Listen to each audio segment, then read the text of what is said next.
Yeah. Those of you that are watching, do you have any questions? Like this is just a different way that I've heard it, but and it's a little bit of a tough conversation because there's so much going on in the world that is contradictory to men and women. And we're trying, like a lot of, I think society is trying to like one up each other. Like who's the better sex, like are men better than women or are women better than men? And, like we're trying to, it's almost like we're trying to like, don't forget me. Like it reminds me of, back in the day. This is just the example that comes to my mind. So, when I was very first out of cosmetology school, of course, I'm a cosmetologist, right? So every Mary Kay consultant on the planet wanted me to be in their organization, right? Because I am trained, like I am trained and have a license to do makeup, right? So I'm an easy person to market to in the Mary Kay world because they don't have to teach me anything. I actually would probably teach them because I'm actually trained to do it, And so I had lots of consultants that were reaching out to me to become a Mary Kay consultant. And I did become a Mary Kay consultant because I got the kit. And the kit had all the makeup. And I was doing weddings. I was doing wedding hair, wedding makeup. I was doing all of that as my career, right? And it came in a big, beautiful bag and it had all the colors and it didn't matter what skin tone you were. I had makeup for you and it just came with all of the things. And so I didn't necessarily want to sell Mary Kay and have a business, but I wanted the kit so that I could, boost my own hair business, right? And so I did makeup and for weddings and dances and, hair and all the things, right? And I ended up selling some makeup and I did the business, I guess you could say, kind of on accident, right? Well, when that was happening, I was getting a lot of vibes maybe from the team that I was on because we were in competition with each other. So we would go to our meetings with all of our, like the person that I signed up under and all of her people, right? We'd go to all the meetings and everybody wanted to know what I had to say. Everyone wanted my opinion on things. But then it was like, it was very clear to me early on that they just wanted my information so that then they could go use it against me, and then not be team players and like, we're not doing this together. I was kind of like, I'm just the one to give you all the information that you can take now and go steal people from me, and that's what they would do.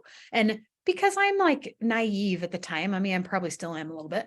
I was like, nobody would do that. Like, why would someone do that? Why would someone be mean like that? Like, there's enough for everybody. I always felt like that. Like, there's a lot of people on the planet. There's enough for all of us.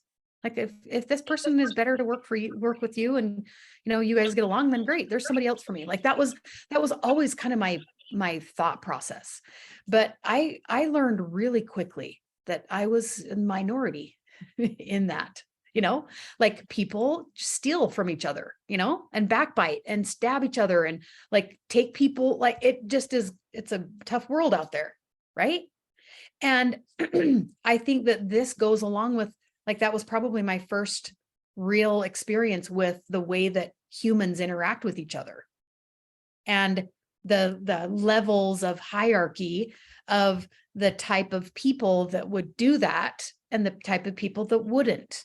There were people that I saw that in that were more aligned with me, that like, there's enough for everybody and let's help each other be successful, because you are the sum of the 5 people you spend the most time with. That's kind of, where I started learning, like, oh, the people you surround yourself actually matters, because they either bring you up or help you go down, Carry you, pulls your foot down the stairs. Yeah. Yeah. And that is what we're talking about here. It's not like, oh, well, you're beautiful and a virgin, so I guess you're a 10 and I'm not. Like, no, that's just the verbiage. Like, more biblical and more like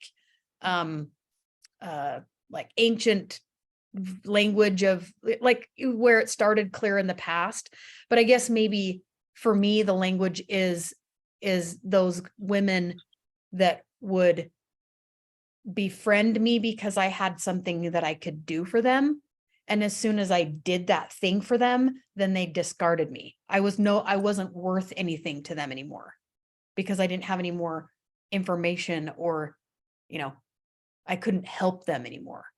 Right. So then I was discarded in my own team, on my own team. And so I didn't do Mary Kay as far as like the business goes for more than about 32 seconds. Cause I was like, I don't want any part of this.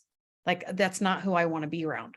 And I decided like MLMs, I'm not going to do them. And it was years later that I joined doTERRA, and the upline that I have, and the people that I'm in that company with, and the business builders and stuff that I built with had my same thought process. There's enough for everyone.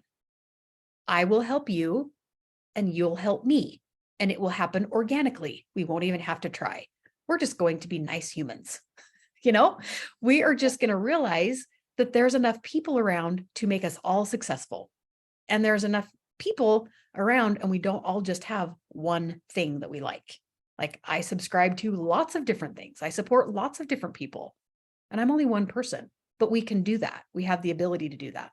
And so that's why I've stayed with doTERRA for as long as I have. And I will always be with them, because the culture and the culture of my team, my upline, is let's help each other, because we all grow when we help each other.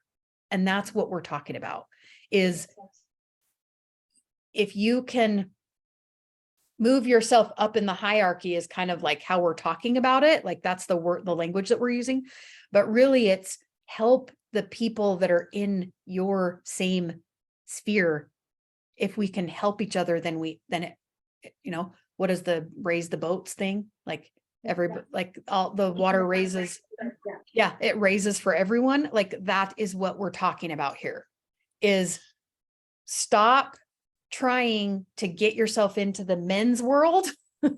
Like, we're like trying so hard to get into the men's world because we think that that's going to raise our value. It is not, my friends. It is not. What raises our value is to stay in our own sphere with our own kind, with our own people, and raise all of us up. And then the men do the same. And then we influence each other to do that as well. Yes. Perfect. Yeah.